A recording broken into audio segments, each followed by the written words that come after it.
ఏమండి, రెండో రోజు మహానాడు మరి మరి కొద్ది నిమిషాల్లో కొద్ది గంటల్లో ప్రారంభం కానుంది. అయితే తొలి రోజు మహానాడు అయితే సూపర్ సక్సెస్, ఎక్సలెంట్ ప్రోగ్రాం.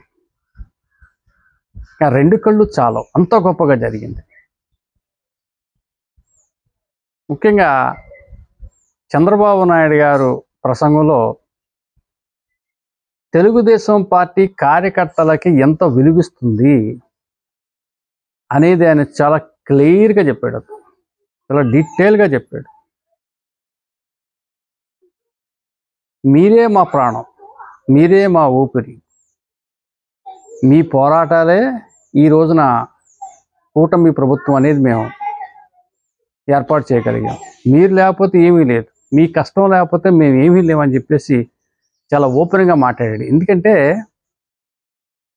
ఏ పార్టీ అయినా సరే కార్యకర్త వ్యవస్థ అనేది చాలా పెద్ద వ్యవస్థ. ఆ వ్యవస్థను మర్చిపోయిన పార్టీ ఏది అంటే, అవసరాన్ని వాడుకుని వదిలేసిన పార్టీ ఏదైనా ఉంది అంటే అది వైఎస్ఆర్సీపీ. చెప్పాలంటే పాపం వైసీపీ కార్యకర్తలు చూస్తే జాలేస్తారు. వాళ్ళు చాలా కష్టపడ్డారు, 2019లో విజయం సాధించుకున్నారు. తర్వాత జగన్ వదిలేశాడు, అంతా వాలంటీర్ మీద పెట్టాడు. ఎంత దారుణం అంటే, ఒక వైసీపీ కార్యకర్త ఎవరికైనా చిన్న పెన్షన్ శాంక్షన్ చేయించాలని అతని చేతిలో లేని పరిస్థితి వచ్చేస్తుంది. కానీ తెలుగుదేశం అలా కాదు. కార్యకర్తలు పట్టుకోమని, కార్యకర్తల్ని ఆ పార్టీ అధిష్టానం గుర్తిస్తుంది, వాళ్ళ శ్రమను గుర్తిస్తుంది. అదే చెప్పాడు చంద్రబాబు నాయుడు గారు నిన్న తన ప్రసంగంలో. కార్యకర్తల గురించి చాలా గొప్పగా మాట్లాడుతూ, మాచర్ల నియోజకవర్గంలో ఒక కార్యకర్త చచ్చిపోయే ముందు జై తెలుగుదేశం అంటూ చచ్చిపోతే అతన్ని ఆదర్శంగా తీసుకోవాలని అతని కోసం పదే ప్రస్తావన తెచ్చాడు.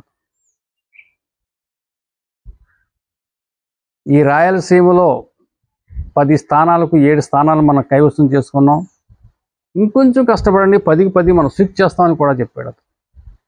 అతని ప్రసంగం కార్యకర్తల్లో ఉత్సాహాన్ని నింపింది. అలాగే ఇక రాబో రోజుల్లో సూపర్ 6 పథకాలు ఏ విధంగా అమలు చేయబోతుందన్నది కూడా చాలా క్లియర్గా చెప్పాడు. అతను ఆగస్టు నెల నుంచి మహిళలకు ఉచిత బస్సు ఇస్తామన్నాడు. అలాగే అన్నదాత సుఖీభవ మేము ఇస్తామన్నట్టు 14,000 ఇస్తాం, ప్రభుత్వం సెంట్రల్ ఒక 6,000 ఇస్తుంది, అవి ఇవి కలిపి 20,000 మేము త్వరలోనే మేము ఇచ్చేస్తామని చెప్పేసి కూడా అన్నాడు. ఈ విధంగా సూపర్ 6 గురించి, కార్యకర్తలకు ఇస్తున్న ప్రాధాన్యత గురించి, రాబో రోజుల్లో చేయాల్సిన కార్యక్రమాల గురించి, జనసేన పార్టీ ఎంతగా వీళ్ళకి సహకరిస్తుందనే విషయాన్ని కూడా అతను ప్రధానంగా ప్రస్తావించుకున్నాడు. ఈ విధంగా అతని ప్రసంగం చాలా గొప్పగా సాగింది. యాక్చువల్గా నేను అనుకోవటం ఒక 25,000 వస్తారేమో, 30,000 వస్తారేమో అని ఎక్స్పెక్ట్ చేశాం. కానీ దాదాపుగా 50,000 పైచిలకు జనాభా మాకు అంచనాకి చిక్కింది. అంటే వీళ్ళు ఊహించలేదు, 50,000 వస్తారని కూడా వీళ్ళు ఎక్స్పెక్ట్ చేయలేదు. 30,000 అని వీళ్ళు అనుకున్నారు, వీళ్ళు కూడా 50,000 దాటేశారు ఫిగరు. టీడీపీ వాళ్ళు ఎక్కడ లేని ఆనందం వచ్చింది. కడప అంటే బాగా మన రాష్ట్రానికి చివరన ఉంది, కర్ణాటక దగ్గరలో ఉంది. మరి అంత దూరాన్ని కూడా మహానాడికి తరలి వచ్చారు, ఎక్కడో గోదావరి నుంచి జిల్లా నుంచి కూడా తరలి వచ్చారంటే మరి తెలుగుదేశం పెద్దలు ఎక్కడ లేనటువంటి ఆనందాన్ని వ్యక్తం చేశారు. తర్వాత చంద్రబాబు నాయుడు గారు కొత్తగా కనపడ్డారు, ఎల్లో షర్ట్. ఆయన ఎప్పుడు ఒకే రకం డ్రెస్ చేస్తాడు, కానీ ఈసారి ఎల్లో షర్ట్లో చాలా కొత్తగా కనపడ్డాడు. తర్వాత నారా లోకేష్ గారి స్పీచ్ కూడా చాలా గొప్పగా ఉంది, చాలా చక్కగా మాట్లాడాడు. అయితే ఆయన స్పీచ్లో నాకు అర్థమైంది ఏంటంటే, ఓ రకంగా తండ్రి కొడుకులు ఇద్దరూ కూడా ఈ ఆంధ్ర రాష్ట్రంలో కొన్ని బాధ్యతలు పంచుకున్నారు. ప్రజల శ్రేయస్సు, గ్రామాల అభివృద్ధి కోసం బాధ్యత పంచుకున్నారు. ఎలాగంటే లోకేష్ గారు పార్టీ వ్యవహారాలు, పార్టీ అంతరంగ విషయాలు, నామినేటెడ్ పోస్టులు ఇటువంటి ఆయన చూసుకుంటున్నారు. చంద్రబాబు నాయుడు గారు ఢిల్లీ స్థాయి నుంచి నిధులు తేవటం, కొత్త ప్రాజెక్టులు తీసుకురావటం, పెట్టుబడులు పెట్టించడం, గ్రామాల అభివృద్ధి చేయటం, నిరుద్యోగ నిర్మూలన, ఇవన్నీ కూడా ఆయన చేసుకుంటున్నారు. నిన్న లోకేష్ గారి స్పీచ్లో నాకు స్పష్టంగా అదే కనపడింది. ఆయన ఇంకో మాట చెప్పాడు, ఈ ఊర్ఫ్ అనే సంస్థకి 95 పైసలకే ఎకరం స్థలాన్ని ఇచ్చాయని చెప్పేసి వైసీపీ వాళ్ళు కారు కూతలకు వస్తున్నారు, నిరూపిస్తే నేను రాజీనామా చేస్తా అని చెప్పి ప్రకటించాడు. చాలా ధైర్యంగా చెప్పాడు. అదేవిధంగా తెలుగుదేశం పార్టీ ఈ మహానాడులో నారా లోకేష్ గారు కొత్తగా 6 సిద్ధాంతాలు ప్రవేశపెట్టాడు. ఇప్పుడు దాకా ఉన్న సిద్ధాంతాలు కాకుండా 6 వాటిని కొత్తగా ప్రవేశపెట్టాడు. అందులో 6 ఉన్నాయి. ఏదో తెలుగు జాతి ఖ్యాతి అనేది ఒకటి ఉంది, యువగణం ఒకటి ఉంది, ఇవన్నీ రకరకాలు ఉన్నాయి. కానీ నాకు నచ్చింది, మనందరికి ఉపయోగపడేది అన్నదాతకి అండగా.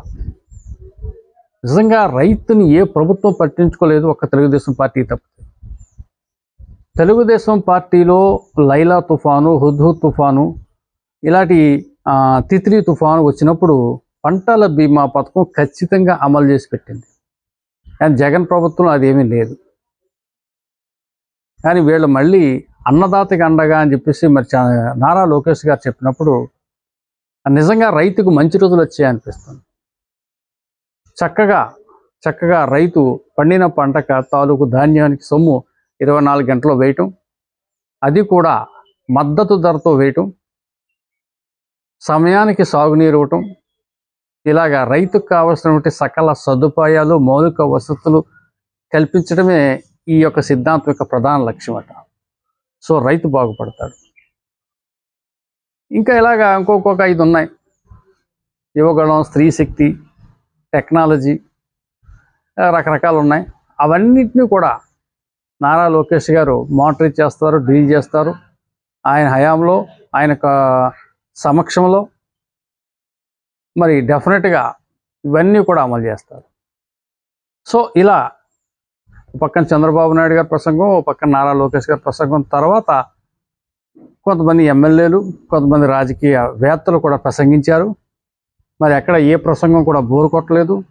అంతకుముందు ఫోటో ఎగ్జిబిషన్ జరిగింది, జ్యోతి ప్రజ్వలన చేసుకున్నారు. చక్కగా చాలా ఉల్లాసంగా, చాలా ఉత్సాహంగా, ఏదో ఒక పెళ్లి సందడి మాదిరిగా ఫస్ట్ రోజు మహానాడు జరిగింది, సూపర్ సక్సెస్ అయింది. ఇవాళ 2వ రోజు, ఇది కూడా అంచనాకు మించి విజయవంతం జరుగుతుందని చెప్పేసి తెలుగుదేశం పార్టీ వాళ్ళైతే ఆశాభావం వ్యక్తం చేస్తూ ఉన్నారు. Thank you.